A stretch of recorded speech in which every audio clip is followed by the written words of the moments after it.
16. Hi everyone, bit of an update.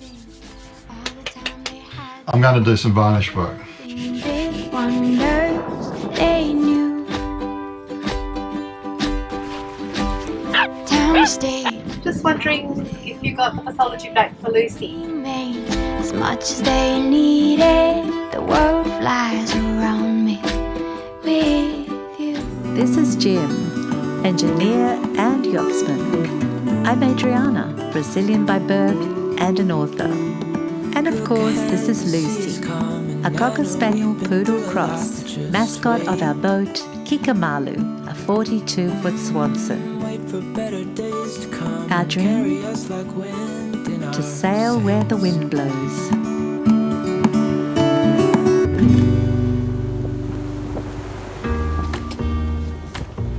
Last time we took Lucy to the vet in Sydney to have a cyst removed from her back, and we've been waiting on the pathology results.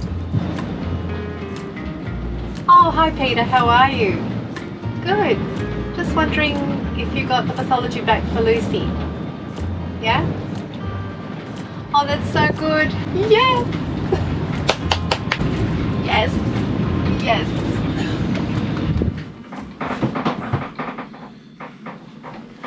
Hi everyone, bit of an update. We just wanted to let you know what we're up to, which is what, Jim? Not much. Oh, We're in a place called Port Stephens still, and the whole country is in lockdown, so we're not going anywhere. Travel and movement is heavily restricted and enforced, so we're going to be parking here for a while until the restrictions are eased. They're forecasting that to take about 6 months. We can't complain. we love it here. We're in a beautiful It's place. beautiful. It's very quiet. This is a holiday area, so a lot of places are closed. Yeah.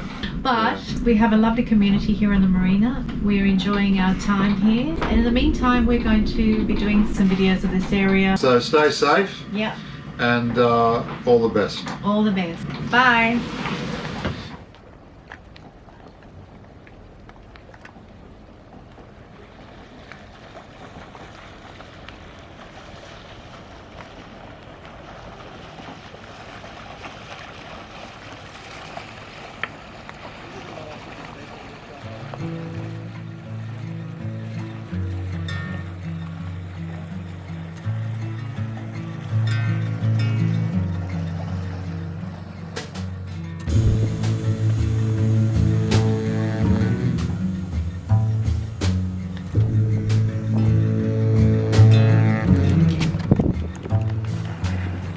Good morning, Lucy.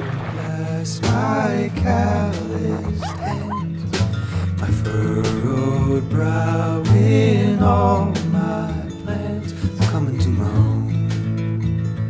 I'm coming to my own.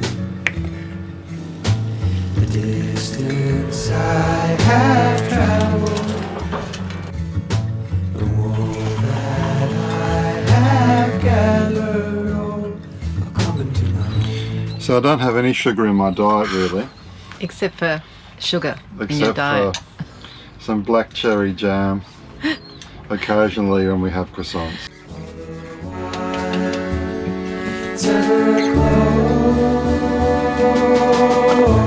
Okay.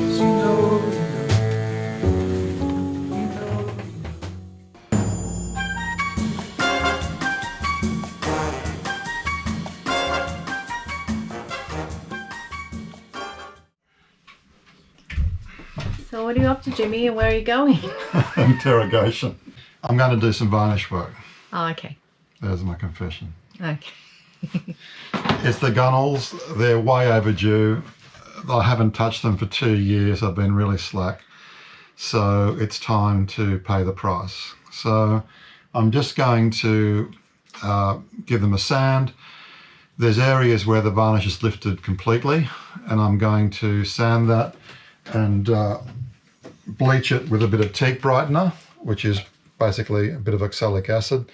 Wash it down with fresh water, sand it again, varnish it, and hopefully I'll get all that done before it rains tomorrow. I think it's going to rain. So In the afternoon, yeah. I think. To do it properly, and what I did previously was I took it right back to the wood using a scraper and a hot air gun, which is not that hard, but it's a bit time consuming.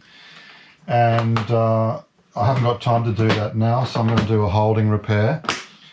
And where the varnish is lifted entirely, it's going to look a bit darker once I varnish it, but given a bit of time in the sunlight, that will bleach the wood underneath and it'll start to blend in, so it won't be so noticeable.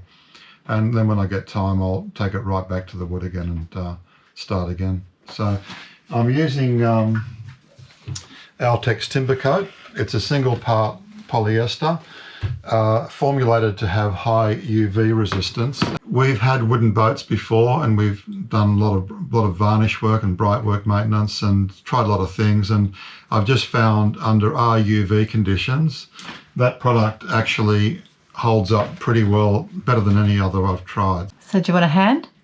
Never thought you'd ask. Thank you. Okay, let's go.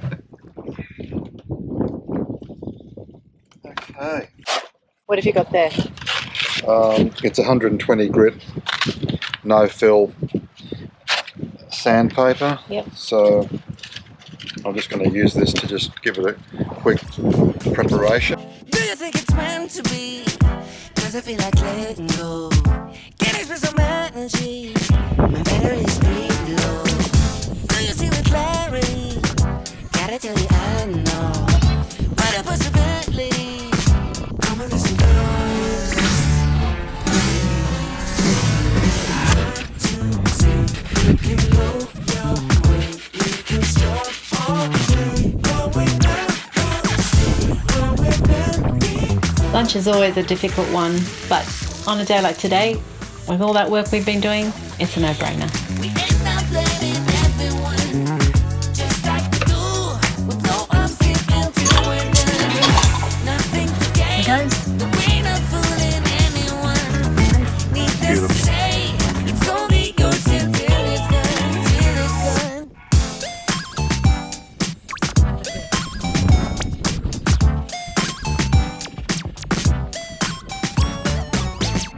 Are we in a parody? 'Cause nobody is laughing though. I'm just putting some teak brightener on the areas where I've actually sanded back through the varnish, or where the varnish had already been damaged. Yep.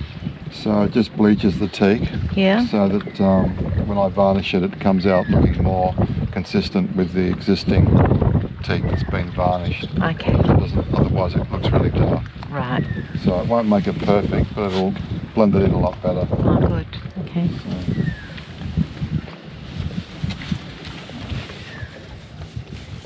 I'm just basically applying it locally, and then I've got to wash it off before it dries. So they use it on decks, teak decks, to make them look like new again. Yep.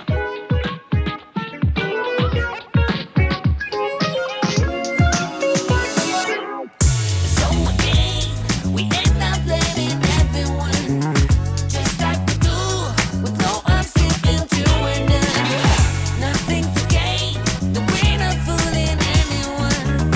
Needless to say, it's only yours until it's done, till it's done. So what caused this injury? What happened was there's a large catamaran in the marina, a Lagoon 560, and they just got a new code 0, and the wind picked up to sort of 25 steady, gusting up to 30.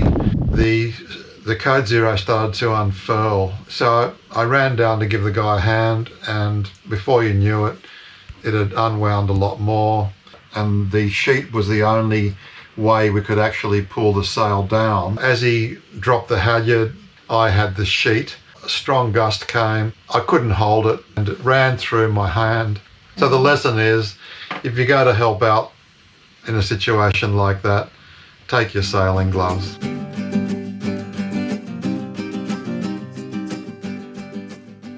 Firstly, we have to sterilize the instruments.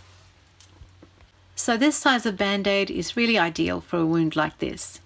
You'll also need Gelinet or something like it.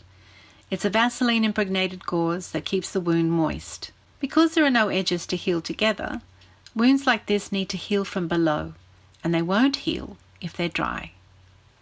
So that is after a week. A very good healing method. In another week or so, you won't even know that there was a wound there. Apart from losing our freedom, I could say that not a great deal has changed in our day-to-day life.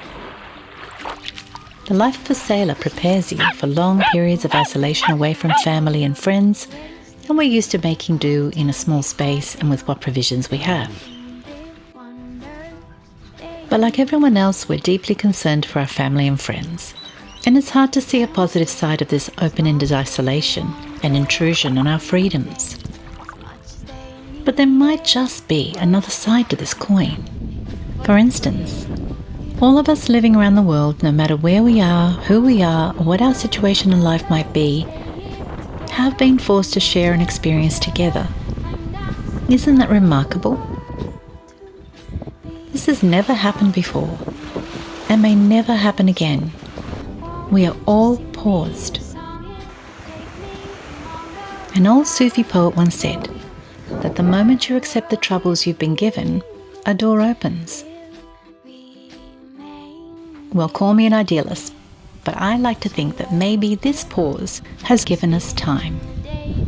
Time to imagine the kind of world we want to create when we come out of all this. Sail them away. Can't you see it's coming? Shining in the distance, beaming, leaving all reason behind. Let's be here and stay. Let's stay here forever. Be here together. We could nurture each other. Find us another world to be. All the beauty we'll see. Won't you sing me a song and take me among the flowers we'll grow? We'll conquer the world. These feelings will remain with me.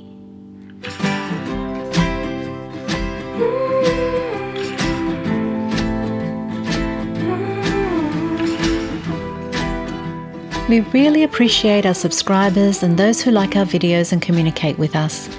It means so much to us that you share our videos and get them out to more people, especially now. It encourages us to keep going. And if you wish to support us further, consider joining the pack by becoming a patron. Won't you be mine forever? Stay here together. We could nurture each other.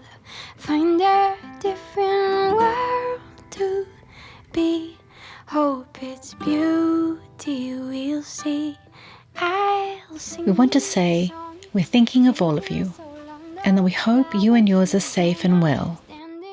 And until next time, Namaste.